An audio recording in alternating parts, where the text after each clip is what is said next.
Right, so here's an interesting one. Gentleman would like his shed door replaced. Now, you can see why.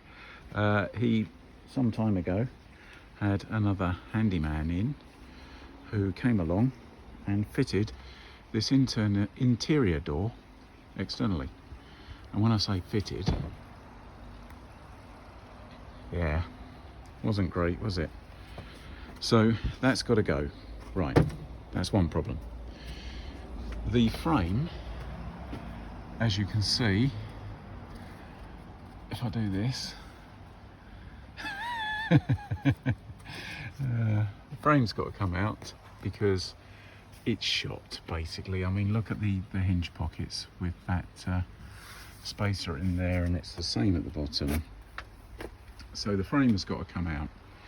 But here's the interesting part. When the gentleman built the place some time ago, he didn't put a lintel above that frame.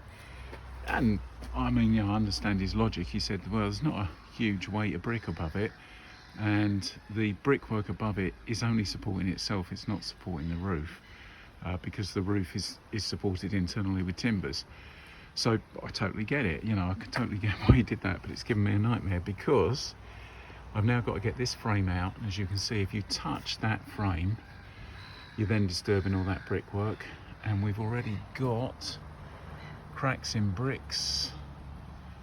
All the perps seem to have separated, and a lot of the joints don't have mortar in, it would appear.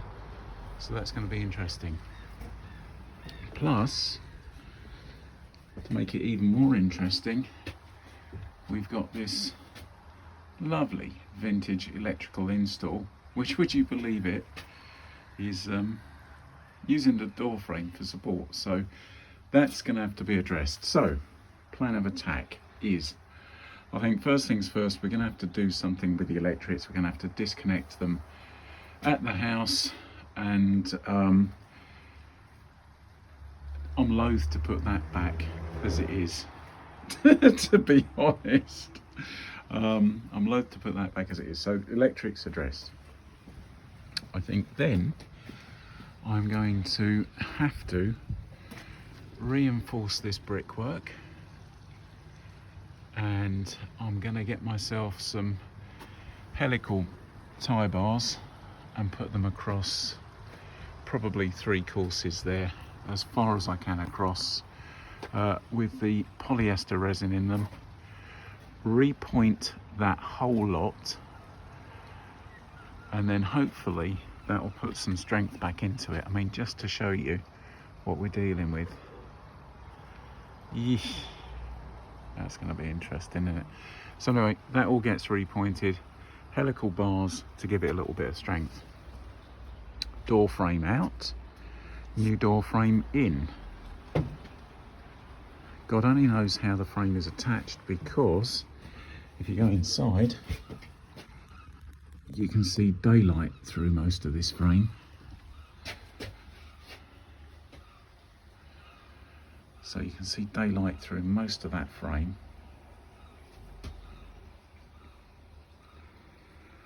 So, frame out, new frame in. Now, the gentleman, planning ahead some time ago, bought himself this rather nice door, which he's had in storage in there. The only problem is, on this tape measure, we've got a 2'6" or 76 opening,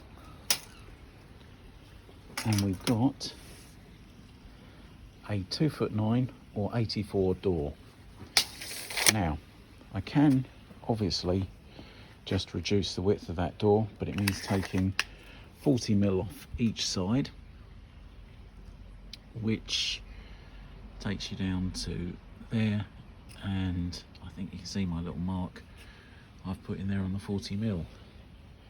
Does that take too much strength out the side of the door? I think it possibly does when you've done the rest of your trimming to get it into the frame. So I think if I'm going to reuse this door, I would be more inclined to do a bit of disassembly take this short board out at the end, cut it all the way up, shift that across to there, and just realign your cross braces there, because from what I can see they are only fixed top and bottom. What would you do?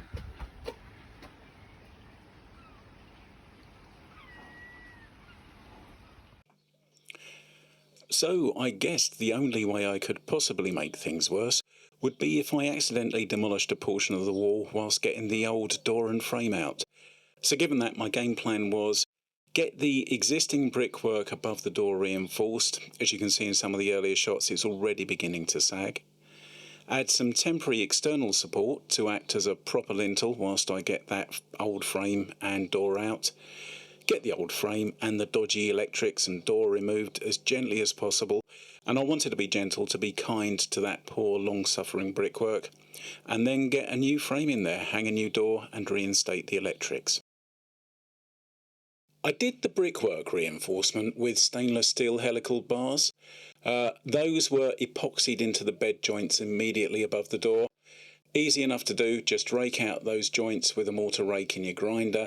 Then you inject a decent bed of resin into the raked out joint, set a rod into that, and then epoxy over the top. Right, so that's the reinforcing steels epoxied into the joints. Just going to let the epoxy dry and knock up some sand and cement whilst this is drying to do a bit of pointing. I gave that about 30 minutes to go off before repointing, and the repointing was done with a 5-to-1 mix. Now, I gave the resin and pointing a couple of days to settle down before I set about getting the old door frame sorted, and I began by installing a length of 4x2 above the door.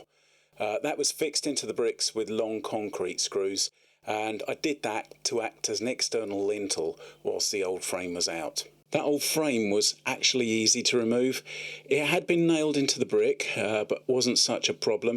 A recip saw with a sharp, good quality blade slid between the frame and brickwork, cut nicely through the old fixings, and with that done, it almost fell out.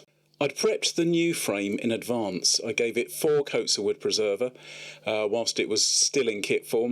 Then I got it assembled and ready to go as soon as the old frame was out. After a bit of fettling, I fixed it in 5 places down each side and 3 across the top using long concrete screws. The new door is, as you can see, a framed ledged and braced door. Got that from Howden's, not a sponsor. Reasonably priced and, as you'd expect, pretty good quality. Hanging it was also a great test for my new trend hinge jig. I love that thing. Seriously, if you hang doors at all, it's really worth its weight in gold. Now, given the relative lightness of the door, I think it's about 20 kilos for this one. I hinged it top and bottom, just 2 hinges, and I used my go-to hinges, these 3-inch Smith & Lock fire-rated ball bearing thingies. They're good for 40 kilos a pair, and at just over £4 a pair, I think they're pretty good value. Having removed the electrics that I showed at the beginning of this video, I couldn't just leave the customer with nothing in place, so I did reinstate the socket and light in the shed. That old MEM switch looks rough on the outside, but trust me, under the cover it's mint. And in my opinion, it's better than anything you'll get from Screwfix or Toolstation today.